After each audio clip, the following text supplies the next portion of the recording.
بسم اللہ الرحمن الرحیم۔ تسبیح کا معنی اللہ تعالیٰ کا ہر عیب سے بری ہونا، وہ ہر عیب سے پاک ہے اور ہر کمال کا مستحق ہے۔ تو آسمان و زمین کی ہر شے اللہ تعالیٰ کی تسبیح کر رہی اور اس کی پاکیزگی بیان کر رہی ہے۔ ویسے جو ہر مخلوق کا تسبیح کرنا ہے، اس کے تین معنی ہو سکتے ہیں۔ ایک ہے تسبیح خلقت، یعنی پیدائش، ہر مخلوق کی پیدائش ہی اللہ تعالیٰ کی تسبیح اور اس کی حمد ہے۔ اس نے بڑے بڑے آسمان بنائے، زمینیں بنائیں، اور آسمانوں اور زمینوں میں بے تحاشا مخلوقات پیدا فرمائیں، تو ان کی خلقت ہی اللہ تعالیٰ کی تسبیح اور کمال حمد اور ثنا کی دلیل ہے۔ تو ان کا وجود ہی اللہ تعالیٰ کی تسبیح ہے اور ان کا وجود ہی اللہ تعالیٰ کی حمد ہے۔ وہ ان تمام مخلوقات کی وجہ سے تسبیح و تحمید کا مستحق ہے۔ یہ تسبیح خلقت ہے۔ دوسرا معنی اس کا تسبیح معرفت، ہر مخلوق اللہ تعالیٰ کو جانتی ہے، اس کو پہچانتی ہے۔ اللہ تعالیٰ نے اپنا علم اور اپنی معرفت ہر مخلوق میں ڈال دی، تو اس معرفت کی بنا پر، اس علم اور پہچان کی بنا پر ہر مخلوق اللہ تعالیٰ کی حمد و ثنا اور تسبیح و تقدیس میں محو ہے، کہ ان کو معرفت حاصل، رب تعالیٰ کی پہچان حاصل، لہذا وہ اس پہچان کی بنا پر اللہ تعالیٰ کو مستحق تسبیح اور مستحق حمد و ثنا مانتے ہیں اور قرار دیتے ہیں۔ یا تسبیح کی تیسری قسم تسبیح ضرورہ، اللہ تعالیٰ نے ہر مخلوق میں تسبیح کرنا رکھا ہے، ضرورتاً و لازماً ہر مخلوق اللہ تعالیٰ کی تسبیح کرتی، تسبیح ضرورہ۔ اللہ تعالیٰ کا فرمان وَإِن مِّن شَيْءٍ إِلَّا يُسَبِّحُ بِحَمْدِهِ وَلَٰكِن لَّا تَفْقَهُونَ تَسْبِيحَهُمْ، ہر شے اللہ تعالیٰ کی حمد کے ساتھ اس کی تسبیح کر رہی۔ حمد کے ساتھ تسبیح کرنے کا معنی یہ ہے کہ اللہ تعالیٰ کو ہر عیب سے پاک قرار دینا اور ہر کمال کا مستحق ماننا، یہ اس کی حمد ہے۔ یعنی خالی وہ ہر نقص سے پاک نہیں ہے، بلکہ ہر کمال کا مستحق بھی ہے۔ تو یہ تسبیح بالحمد ہے۔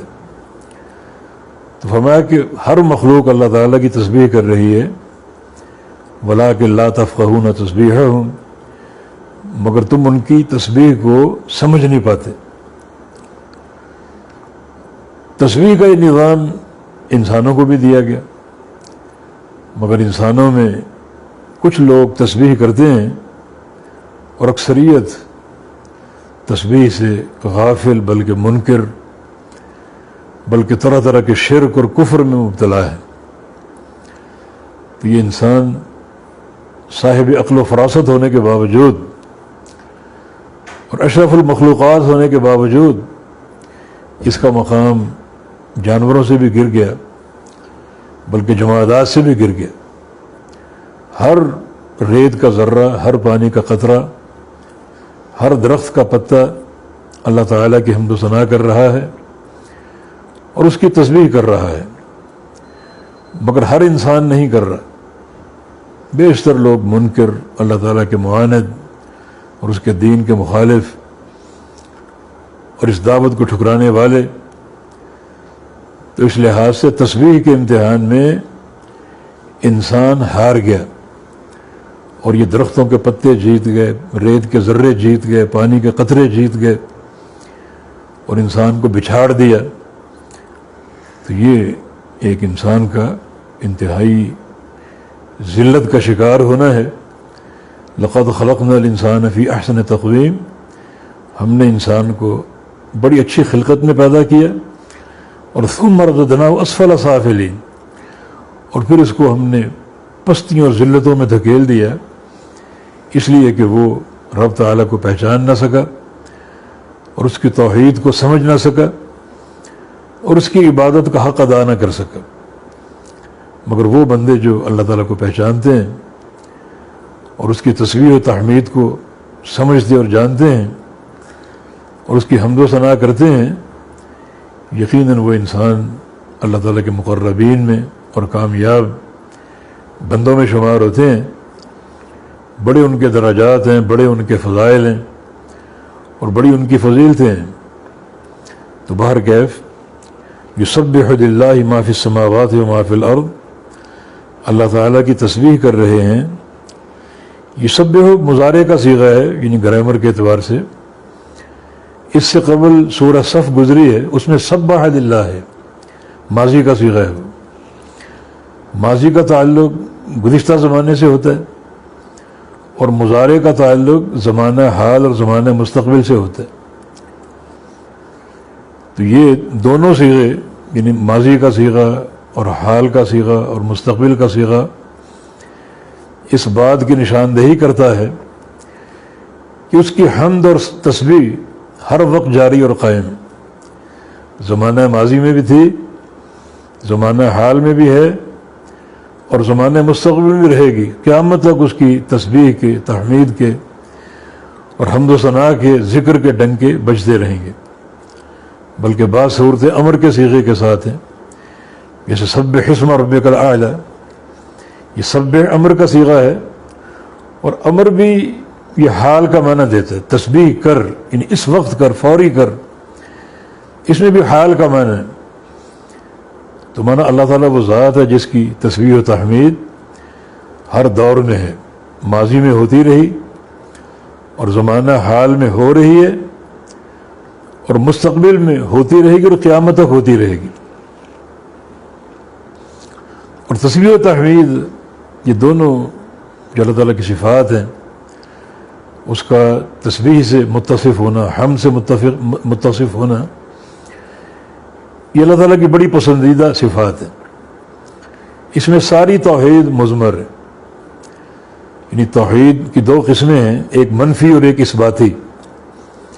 منفی توحید کا معنی یہ کہ اللہ تعالیٰ ہر عیب سے پاک ہے اور سبحان اللہ یہ تسبیح اس کا مظہر ہے، اور اثباتی توحید کا معنی اللہ تعالیٰ ہر کمال کا مستحق ہے اور وبحمدہ یہ حمد اس کا مظہر ہے۔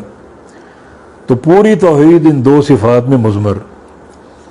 اسی لیے جب بعض صحابہ نے پوچھا نبی علیہ السلام سے کہ افضل ترین ذکر کیا ہے، تو رسول اللہ صلی اللہ علیہ وسلم نے ارشاد فرمایا کہ مصطفیٰ لملائکتہ، وہ ذکر جو اللہ تعالیٰ نے چن لیا اپنے فرشتوں کے لیے، یعنی فرشتے ہر سانس کے ساتھ وہ ذکر کر رہے ہیں، صدیوں سے کر رہے ہیں، صدیوں تک کرتے رہیں گے، تا قیامت کرتے رہیں گے، اور وہ ہے سبحان اللہ وبحمدہ، سبحان اللہ وبحمدہ۔